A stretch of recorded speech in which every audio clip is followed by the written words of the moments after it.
What is the next news? ಮುಖ್ಯಮಂತ್ರಿ ಸಿದ್ದರಾಮಯ್ಯನವರೇ, ದಯವಿಟ್ಟು ಈ ಸುದ್ದಿ ನೋಡಿ ನಮ್ಮ ಜನರ ಪರವಾಗಿ ಅನ್ನೋದು ನಮ್ಮ ಕಳಕಳಿ. CM ಸಿದ್ದರಾಮಯ್ಯನವರೇ, ಈ ಸುದ್ದಿಯನ್ನು ನೀವು ನೋಡಲೇಬೇಕು.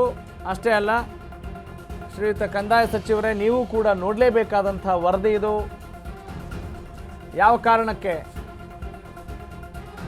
ಭಾಳ ಯೋಚನೆಗಳು ಬರುತ್ತವೆ. ಅಂತ್ಯಕ್ರಿಯೆಗೆ ಸರ್ಕಾರದ ಜಾಗವನ್ನು ಬಳಸಬಾರ್ದ ಅನ್ನೋ ಒಂದು ಪ್ರಶ್ನೆ. ಅಮಾನವೀಯ ವರ್ತನೆಯನ್ನು ತೋರಿದ್ದಾರೆ ಅಧಿಕಾರಿಗಳು. ಇರೋವಾಗಲೂ ಬದುಕೋಕೆ ಬಿಡಲ್ಲ, ಸತ್ತ ಮೇಲೂ ಬದುಕೋಕೆ ಬಿಡಲ್ಲ. ದೇವನಹಳ್ಳಿ ತಾಲೂಕಿನ ಅರದೇಶನಹಳ್ಳಿಯಲ್ಲಿ ಈ ಒಂದು ಘಟನೆ ನಡೆದಿದೆ. ಸಚಿವ ಮುನಿಯಪ್ಪ ಅವರ ಸ್ವಕ್ಷೇತ್ರದಲ್ಲೇ ಈ ಒಂದು ಅಮಾನವೀಯ ವರ್ತನೆಯ ಘಟನೆ ನಡೆದಿದೆ. ಗ್ರಾಮದ ಸರ್ಕಾರಿ ಜಾಗದಲ್ಲಿ ಅಂತ್ಯಕ್ರಿಯೆಗೆ ಅಧಿಕಾರಿಗಳು ತಡೆ ಒಡ್ಡಿದ್ದಾರೆ. ಮೃತದೇಹ ತೆಗೆದುಕೊಂಡು ಹೋಗೋ ವೇಳೆ ಭಾರಿ ಹೈಡ್ರಾಮಾ ಮಾಡಲಾಗಿದೆ. ಇದೆಲ್ಲ ಬೇಕಾ ಅಂತ ಅನಿಸುತ್ತೆ. ರುದ್ರಭೂಮಿಯಲ್ಲಿ ಅಂತ್ಯಕ್ರಿಯೆ ಮಾಡದಂತೆ ಅಡ್ಡಿ ಮಾಡಲಾಗಿದೆ, ತೊಂದರೆ ಕೊಟ್ಟಿದ್ದಾರೆ. 30 ವರ್ಷಗಳಿಂದ ಅಂತ್ಯಕ್ರಿಯೆ ಮಾಡ್ತಾ ಇರುವಂಥ ಜಾಗ ಅದು, ಸ್ಮಶಾನ ಅದು. ಗ್ರಾಮದ ವ್ಯಕ್ತಿ ಮೃತನಾಗಿದ್ದಾನೆ.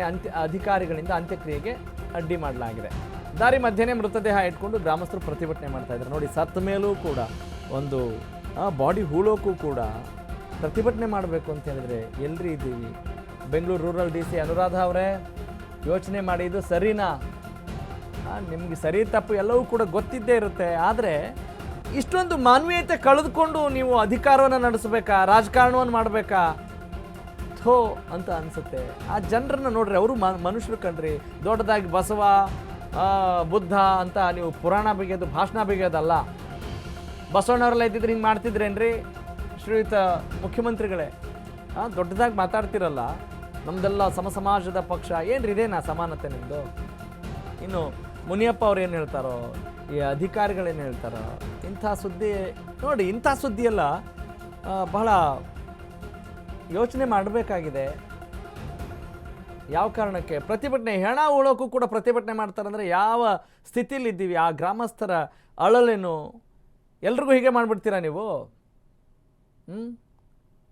ಏನಪ್ಪ ಇದು? ಸಿದ್ದಪ್ಪನವರು ಜೀರ್ಣೋದ್ಧಾರ ಮಾಡ್ಕೊಂಬಂದಿರೋಂಥ ಒಂದು ಕುಂಟೆ ಇದು.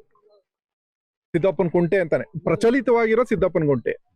ಬಟ್ ಈಗ ಇತ್ತೀಚೆಗೆ ಬರೀ ರಾಜಕೀಯ ದ್ವೇಷಗಳಿಂದ ಪಕ್ಷದಿಂದ ಪಕ್ಷಕ್ಕೆ ಇದ್ ಮಾಡ್ಕೊಂಡು ನಮ್ಮನ್ನ ಟಾರ್ಗೆಟ್ ಮಾಡ್ಕೊಂಡು ಬ್ಲಾಕ್ ಮೇಲ್ ಮಾಡ್ತಾವ್ರು.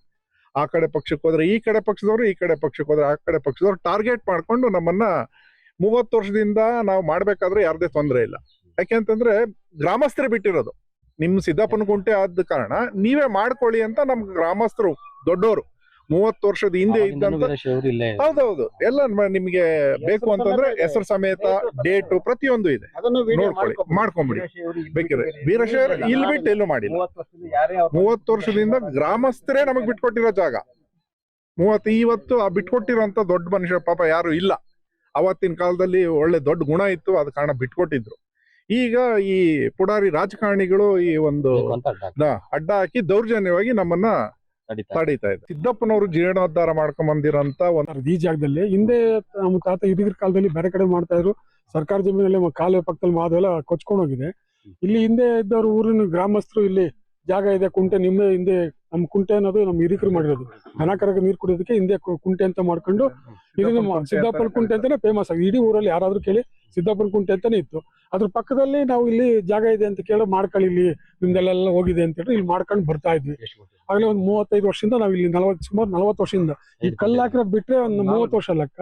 ಇನ್ನೀಗ ಆಗಲೇ ನಾವು 20 ಸಮಾಧಿಗಳಿದೆ ಇದಾವೆ. ಪ್ರತಿ ಸಾರಿ ಬಂದಾಗ ನಾವು ಈ ಕಡೆ ಪಕ್ಷದಾಗ ಆ ಕಡೆ ಅಪೋಸಿಟ್ ಮಾಡ್ತಾರೆ, ಆ ಕಡೆ ಅಪೋಸಿಟ್, ಈ ಕಡೆ ಅಪೋಸಿಟ್ ಮಾಡ್ತಾರೆ. ಸರ್ಕಾರಕ್ಕೆ ನಾವು ಆಗ್ಲೇ ಅರ್ಜಿ ಕೊಟ್ಟಿದ್ದೀವಿ. ತಹಸೀಲ್ದಾರು ಸ್ಕೆಚ್ ಮಾಡಿ 5 ಕುಂಟೆ ಮಾಡಬಹುದು ಇದು ಸರ್ಕಾರದಲ್ಲಿ ಅಂತ AC ಗೂ ಕಳ್ಸಿದ್ದಾರೆ. AC DC ಕಳ್ಸೋ ಅಷ್ಟೊತ್ತಿಗೆ ರಾಜಕಾರಣಿಗಳು ಇದು ಮಾಡಬೇಡಿ ಅಂತ ಹೇಳೋದು. ನಾವು ಈ ಪಕ್ಷದಾಗಿದ್ರೆ ಆ ಪಕ್ಷದವ್ರು ಮಾಡ್ತಾರೆ, ಆ ಪಕ್ಷ ಈ ಪಕ್ಷ ಮಾಡ್ತಾರೆ. ಕಾನೂನು ಸರ್ಕಾರ ಅದೇ ಮಶಾಣ ಮಾಡಿ ಅಂತ ಕೊಟ್ಟಿದ್ದಾರೆ. ನಾವು ಇಲ್ಲಿ ಮಶಾಣ ಕೊಟ್ಟಿದ್ದಾರೆ. ಈಗ ಊರು ಗ್ರಾಮಸ್ಥರು ಒಂದು ಮಶಾಣ ಕೊಟ್ಟಿರೋದ್ರಿಂದ ಆ ಮಶಾಣ ತುಂಬೋಗಿದೆ. ಇನ್ನೊಂದು ಮಶಾಣ ಬೇಕು ಅಂತ ಪಂಚಾಯತಿಯಿಂದನೂ ಕೊಟ್ಟಿದ್ದಾರೆ ತಹಸೀಲ್ದಾರ್ಗೆ. ಅವರು ಬೇರೆ ಜಾಗ ಕೊಡ್ತೀವಿ ಅಂತಾರೆ. ಇದು ನಮ್ಮ ಹಿಂದೂ ಲಿಂಗಾಯತ ಅಂದ್ರೆ ನಾವು ರುದ್ರಭೂಮಿ ಅಂತ ಮಾಡ್ಕೊಂಡ್ ಬರ್ತಾ ಇದ್ವಿ. ಈ ಜಾಗದಲ್ಲಿ ಹಿಂದೆ ನಮ್ಮ ತಾತ ಹಿರಿಯರ ಕಾಲದಲ್ಲಿ ಬೇರೆ ಕಡೆ ಮಾಡ್ತಾ ಇದ್ರು. ಸರ್ಕಾರ ಜಮೀನಲ್ಲಿ ಕಾಲುವೆ ಪಕ್ಕದಲ್ಲಿ ಮಾದೆಲ್ಲ ಕೊಚ್ಕೊಂಡು ಹೋಗಿದೆ. ಇಲ್ಲಿ ಹಿಂದೆ ಇದ್ದವ್ರು ಊರಿನ ಗ್ರಾಮಸ್ಥರು ಇಲ್ಲಿ ಜಾಗ ಇದೆ, ಕುಂಟೆ ನಿಮ್ಮ ಹಿಂದೆ.